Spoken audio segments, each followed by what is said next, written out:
BA second year history paper 2 की इस कक्षा में आप सब विद्यार्थियों का स्वागत है। आज हम बात करेंगे क्रिप्स मिशन 1942 1942। द्वितीय विश्व युद्ध के दौरान ब्रिटिश प्रधानमंत्री विंस्टन चर्चिल थे।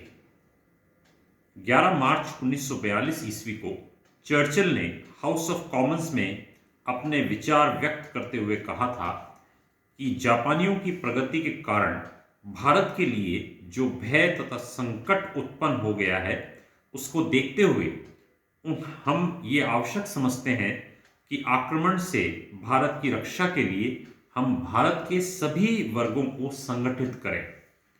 इसलिए भारतीयों को संतुष्ट करने और समस्याओं को सुधारने हेतु 22 मार्च 1942 ईस्वी को ब्रिटिश मंत्री सर स्टैनफोर्ड क्रिप्स को भारत भेजा गया। वे एक समाजवादी तथा अच्छा वक्ता थे। काफी समय से वे भारतीय समस्याओं का अध्ययन कर रहे थे। ऐसा माना जाता था कि क्रिप्स भारतीयों की आकांक्षाओं के प्रति सहानुभूति पूर्वक रवैया रखते हैं। जवाहरलाल नेहरू से भी उनका व्यक्तिगत संबंध था। क्रिप्स के प्रस्ताव, प्रपोजल ऑफ क्रिप्स, इन्हें दो भागों में बांटा जा सकता है: युद्ध के बाद के प्रस्ताव तथा युद्ध की अवधि के प्रस्ताव।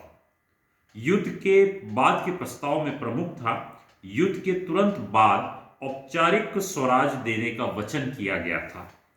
युद्ध की अवधि के दौरान मुख्य प्रस्ताव था कि भारत की रक्षा का भार इंग्लैंड ही वहन करेगा। क्रिप्स मिशन की असफलता के कारण, causes of the failure of Cripps mission, सभी दलों का यह मत था कि अंतरिम काल से संबंधित प्रस्ताव अस्पष्ट थे। दूसरा, क्रिप्स के प्रस्तावों में विधानमंडलों की सीटों का बंटवारा न्यायोचित ढंग से नहीं किया गया था। तीसरा, अंग्रेज अधिकारियों का स्वार्थपूर्ण रवैया भी इसकी असफलता के लिए जिम्मेदार था। चौथा, भारतीय जनता विशेषकर कांग्रेस को ब्रिटिश सरकार के इरादों के बारे में विश्वास नहीं था। चर्चिल भी भारत को वास्तविक सत्ता सौंपने के विरुद्ध था। परिणाम, रिजल्ट्स।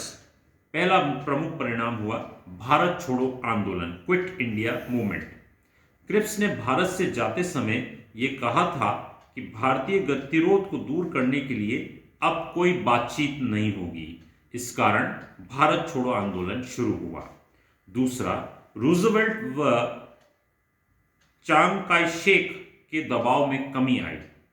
इससे चर्चिल पर रूजवेल्ट और चांग काई शेक का दबाव कम हुआ। धन्यवाद विद्यार्थियों।